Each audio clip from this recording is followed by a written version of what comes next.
809쪽에 있습니다. 우리 하나님의 말씀을 다 같이 한 목소리로 1절부터 7절까지 함께 봉독하겠습니다. 내가 여호와께 피하였거늘 너희가 내 영혼에게 새같이 내 산으로 도망하라 함은 어찌함인가. 악인이 활을 당기고 화살을 시위에 먹이며 마음이 바른 자를 어두운 데서 쏘려 하는도다. 터가 무너지면 의인이 무엇을 하랴. 여호와께서는 그의 성전에 계시고 여호와의 보좌는 그의 하늘에 인생을 통촉하시고 그의 안목이 그들을 감찰하시는도다. 여호와는 의인을 감찰하시고 악인과 폭력을 좋아하는 자를 마음에 미워하시도다. 악인에게 그물을 던지니 불과 유황과 태우는 바람이 여호와는 의로우사 의로운 일을 좋아하시나니 정직한 자는 그의 얼굴을 배우리로다. 아멘. 제가 기도하고 말씀 나누겠습니다. 거룩하신 아버지 하나님, 이 새벽에 우리를 주님 전에 불러주시고 또 깨어 기도할 수 있는 마음과 상황과 환경을 열어주심에 진심으로 감사를 드립니다. 이 새벽에 우리들의 마음을 모아주셔서 성령으로 충만하게 하시고 선포되는 말씀에 귀를 기울이고 마음에 새기게 하시고 이 말씀 우리들의 삶을 견인해가는 그런 복된 인생 살아가게 하여 주옵소서. 예수님의 이름으로 기도하옵나이다. 아멘. 잠깐 교회 소식 하나 전하겠습니다. 6시 40분에 기도 부모 모임이 2층 비전실에서 있습니다. 우리 아이들이 초등학교 들어갈 때까지 유아세를 받은 아이들을 이제 부모님들이 교인들이 매칭이 되어서 그 아이를 위해서 기도하는 그런 기도 부모가 있는데 그 기도 부모 모임을 갖고 있습니다. 여러분 위해서 기도해 주시기를 부탁드립니다. 그리고 오늘부터 이제 영유아부 여름 성경학교가 시작되는데 위에서 많이 기도해 주시기를 부탁드립니다. 여러분 시편 11편은 보시는 것처럼 표의 제목이 다윗의 노래라고 되어 있습니다. 그리고 보면 인도자를 따라 부르는 노래라고 되어 있죠. 그러니까 이 찬양, 이 시편 11편은 찬양 인도자가 공적인 예배에서 사용하도록 만들어진 노래입니다. 그리고 실제로 그렇게 이스라엘 지금도 이 노래를 가지고 계속 부르고 있죠. 따라서 시편 11편은 우리가 예배 때마다 예배를 드리면서 어떤 마음을 품고 예배를 드려야 할지를 한번 깊이 생각해 봐야 하는 그런 영적인 원리를 담고 있는 말씀임을 우리는 알 수 있는 겁니다. 그렇다면 여러분 오늘 시편 11편은 구체적으로 어떤 내용일까요? 이 시편 11편 1절을 보게 되면 다윗이 현실 속에서 겪었던 고난이 이 내용의 시발점이 되었음을 확인할 수 있습니다. 특별히 다윗은 자신이 하나님께 피했다고 고백하죠. 1절 보면 이렇게 말합니다. 내가 여호와께 피하였거늘. 그러니까 정확하게 어떤 상황이었는지 성경은 그 표지에서 이야기하지 않고 있기 때문에 우리는 알 수 없지만 적어도 2절 말씀 보면 악인이 활을 당기고 화살을 시위에 먹이며 마음이 바른 자를 어두운 데서 쏘려 하는도다 라는 말씀을 통해서 다윗을 괴롭혔던 사람이 있었다는 사실을 알 수 있습니다. 그리고 그 고난의 때 자신을 괴롭히는 누군가로부터 다윗은 하나님 앞에 피했다고 고백하고 있는 것이죠. 여러분 다윗의 삶에 곤란한 일이 있었습니다. 악인이라 일컬어진 이들이 마치 활을 당기고 화살을 시위에 먹여서 다윗을 죽이려 하는 그런 다윗을 무너뜨리려 했던 시도가 있었다는 것이죠. 그때 다윗은 여러 개의 이 피난처를 생각할 수 있었을 겁니다. 여러분 피난처가 어떤 것이죠? 말 그대로 나의 생명이 경각에 달렸을 때 내 생명을 보존하기 위해서 피하는 곳, 숨는 곳, 이것이 피난처일 겁니다. 그런데 오늘 본문을 보게 되면 다윗이 하나님께 피했습니다. 다시 말하면 하나님을 내 인생의 피난처로 삼았던 것이죠. 그런데 그 주변에 어떤 사람들이 있었냐면 이렇게 말하죠. 너희가 내 영혼에게 새같이 내 산으로 도망가라면 어찌함이냐. 이렇게 고난을 당하는 다윗에게 야 너 지금 뭐 하는 거야? 너의 산으로, 다시 말하면 평상시 너에게 가장 강력한 힘을 주었던, 너에게 가장 강력한 도움이 되어 주었던 그곳으로 가야지. 지금 뭐 하고 있는 거야? 하나님께 간다고 무슨 소용이 있어? 가장 힘 있는 나라를 의지하거나 너를 곁에까지 지지해줬던 신하들을 의지하거나 다양한 그런 너에게 가장 강력한 힘이 됐던 산, 그 산으로 도망가야지. 너 지금 하나님 앞에 있는다고 그 큰 의미 없는 일이야 라는 이야기들을 주변에서 이야기했다는 거죠. 많은 사람들이 다양한 방식으로 그에게 조언을 했다는 겁니다. 그런데 다윗은 그 수많은 조언들 생각해 보았겠죠. 지금 나에게 이 문제를 해결할 수 있는 가장 강력하고 가장 확실한 방법은 누구일까? 어떤 사람을 의지하면 될까? 많은 고민도 했을 겁니다. 그런데 다윗이 최종적으로, 오늘 본문을 보면 최종적으로 내린 결론이 아니라 가장 우선적으로 내린 결론이 하나님께 피하는 것이었다는 겁니다. 우리도 그럴 때가 있죠. 살다 보면 다양한 분들이 우리들의 삶에 힘들 때 조언해 주는 분이 있습니다. 그때 이렇게 하라고, 누구를 만나라고, 내가 이렇게 해봤는데 이러니까 문제가 해결되더라고. 참 감사한 일입니다. 그런데 가장 좋은 피난처는 어디 있을까요, 여러분? 바로 하나님께로 피하는 것. 그것이 가장 강력하며 가장 확실한 우리의 피난처입니다. 실제로 다윗을 보면 항상 하나님을 나의 인생의 피난처로 생각했고, 그의 삶에 곤란한 일이 있을 때마다 1순위로 찾는 분이 바로 하나님이셨습니다. 그리고 하나님은 힘들 때마다 그에게 위로와 평안을 주셨죠. 그 다윗의 믿음의 고백이 시편 18편에 이렇게 기록되어 있지 않습니까? 너무나 잘 아시는 말씀인데요. 한번 보면 이렇습니다. 나의 힘이신 여호와여, 내가 주를 사랑하나이다. 하나님이 나의 힘이신 여호와여라고 고백하고 그분을 사랑한다고 믿음으로 고백합니다. 그런데 그가 하나님을 그렇게 고백할 수 있었던 이유는 2절부터 6절까지 말씀인데요. 우리 한번 천천히 같이 읽겠습니다. 시작. 여호와는 나의 반석이시요 나의 요새시요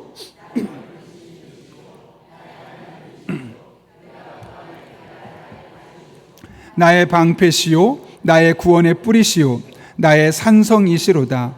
내가 찬송받으실 여호와께 아뢰리니 내 원수들에게서 구원을 얻으리로다.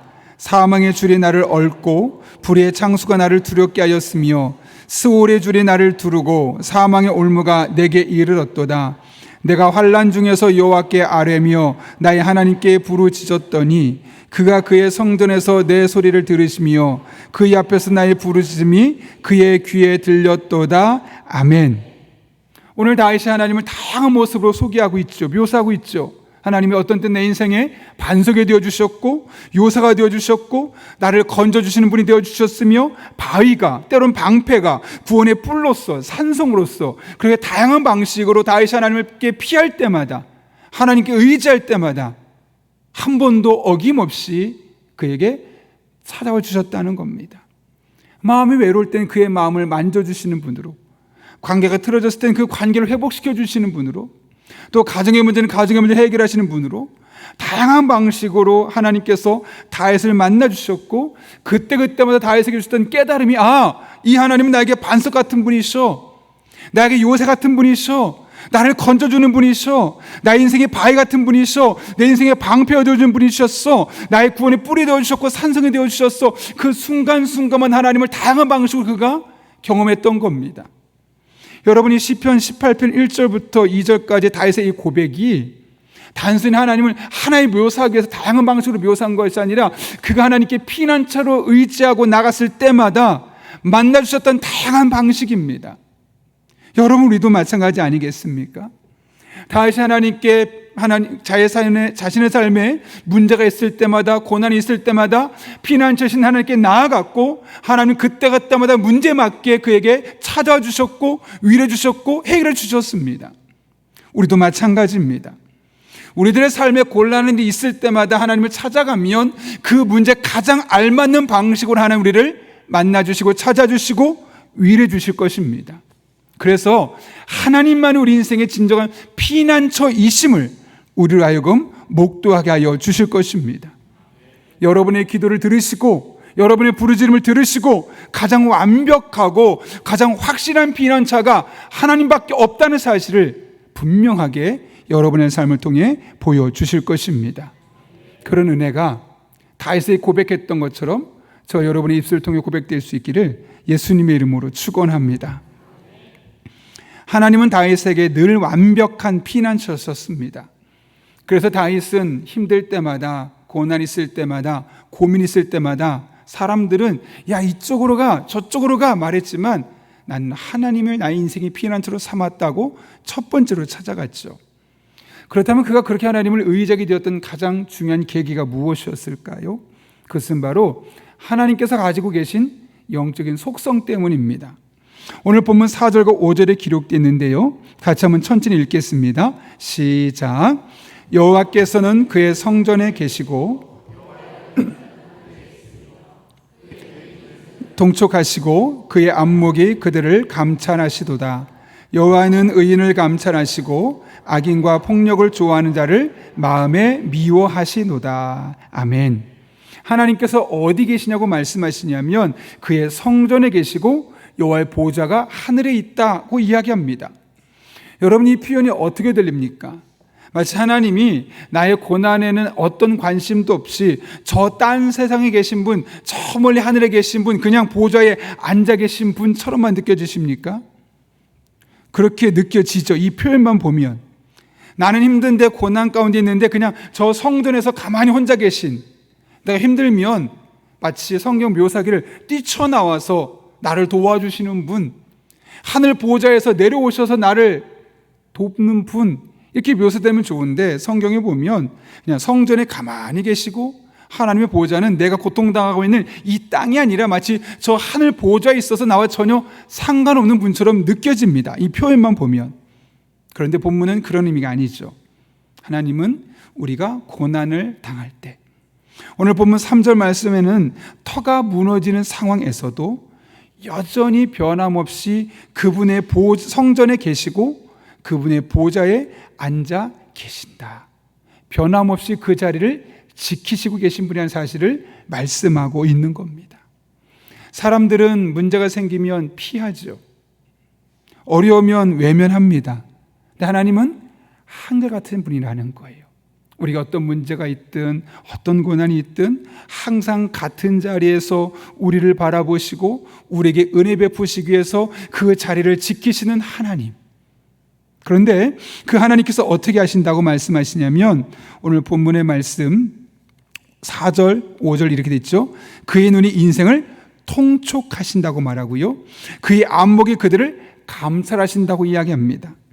이게 통촉하다는 단어가 히브리어로 하자입니다. 하자. 그건 사람의 눈으로 이 볼지 못하는 것까지 보는, 우리는 겉으로 드러난 것만 보는데 하나님은 그 마음 속까지 본다는 거예요. 두 가지 측면이 있겠죠. 그 마음 속에 얼마나 아파하는지, 겉으로 다 표현하지 못해도 그의 마음속에 있는 그 모든 내면까지 다 들여다보시면서 우리를 친히 위로해 주시고 격려해 줄 수 있는 분이 될 수 있을 겁니다.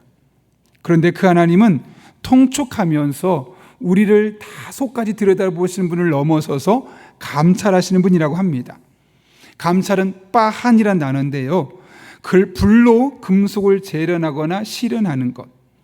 그러니까 다시 말하면 하나님께서는 우리들의 겉으로 드러나는 모습과 속에 있는 고민까지 다 일일이 보시면서 우리를 위로하시고 우리들의 삶에 개입하실 뿐만 아니라 마치 불로 금속을 재련하듯이 우리가 어떤 행동을 하고 있는지 그것을 시험해서 가려내신다는 겁니다.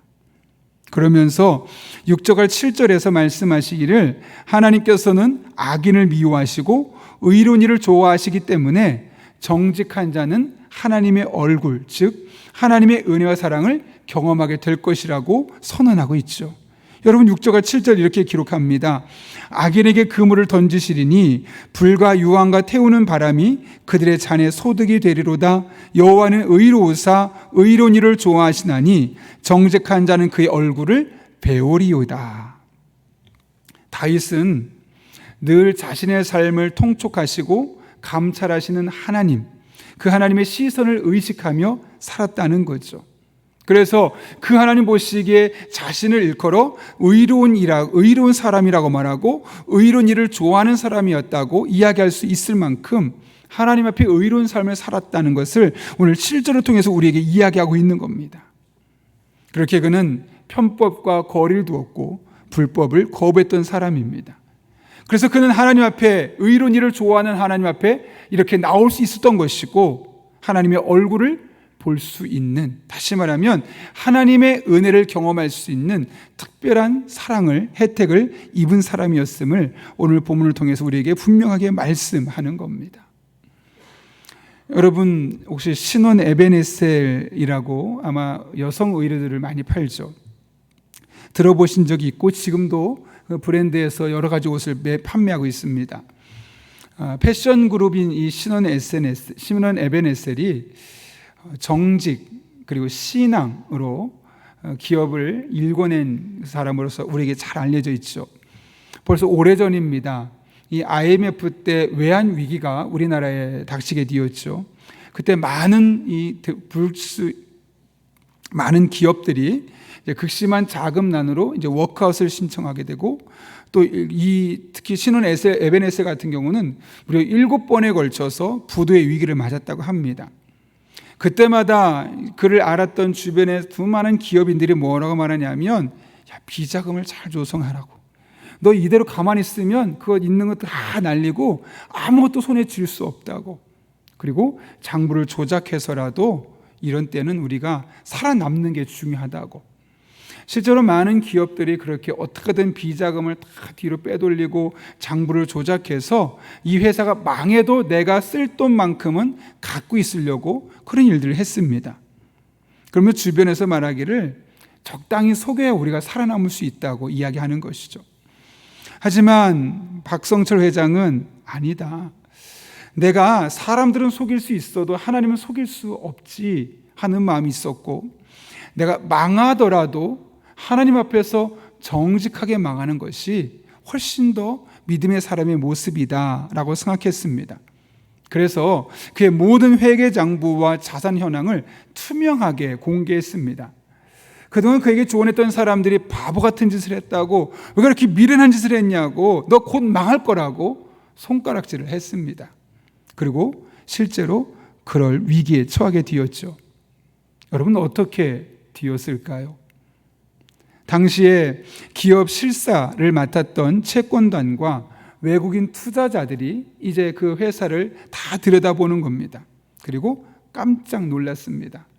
그 당시에 우리나라의 수많은 기업들이 이중장부를 썼고 또 부채를 숨겨두거나 그래서 기업에서 어떻게 하든 돈을 빼가지려고 했었는데, 이 기업은 이상하게 모든 걸 다 정직하게 드러낸 거예요.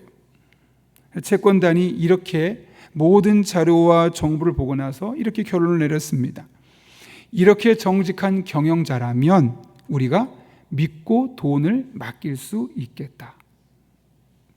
이렇게 정직한 경영자라면 지금 한국 경제가 어려워서 그런 것이지 우리가 맡기면 이 사람은 잘 운영할 것 같다. 그래서 이례적으로 출자 전환해 주었고 자금 지원을 결정하기로 했습니다. 그렇게 신혼 에베네셀은 워크아웃을 통해서 가장 모범적인 기업이 될 수 있었고, 그는 가장 정직하게 가는 길이 그리스도인에게는 가장 안전한 길이다 라는 고백을 남기면서 그 당시에 그에게 조언했던 수많은 사람들에게 그런 좋은 믿음의 본이 될 수 있었습니다. 여러분, 여러분의 삶은 터전은 지금 어떻습니까? 직장에서, 가정에서 혹은 관계 속에서 여러분의 터전이 흔들 만큼 위기를 만나셨습니까?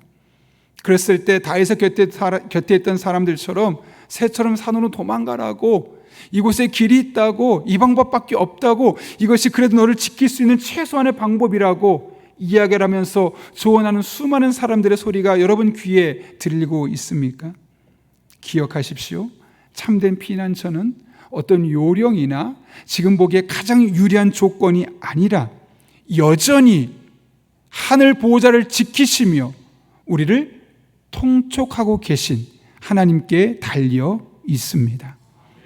이 한 주간도 세상의 거센 파도 안에서 다윗처럼 하나님의 시선을 의식하며 그러니 믿음으로 살아갈 수 있기를 바랍니다.